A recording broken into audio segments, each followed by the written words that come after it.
Glucagon and insulin பத்தி பார்க்கலாம். So endocrine பேங்க்ரியாஸ்ல பிரசன்ட் ஆயிருக்க ஐலட்ஸ் ஆஃப் லாங்கர்ஹான்ஸ்ல two main types of cells இருக்கும், which are alpha cells and beta cells.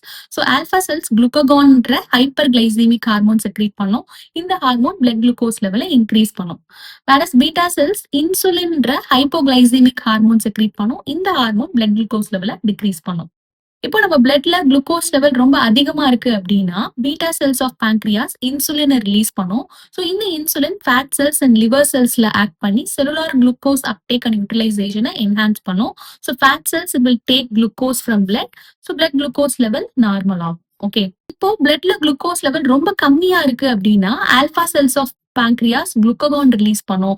So இந்த glucagon liver cellsல ஆக்ட் பண்ணி glycogenolysis, that is breakdown of glycogen to glucose, அந்த ப்ராசஸை ஸ்டிமுலேட் பண்ணும்.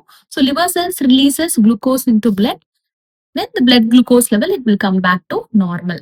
So in the insulin and glucagon jointly it helps in maintaining the blood glucose level. Chapter 9 10 chemical coordination and integration ஓட complete one shot video பார்க்கணும் அப்படின்னா handle கீழ இருக்க link press பண்ணுங்க. And இந்த வீடியோ உங்களுக்கு யூஸ்ஃபுல்லா இருந்தா என்னோட சேனல் சப்ஸ்கிரைப் பண்ணிக்கோங்க. தேங்க்யூ.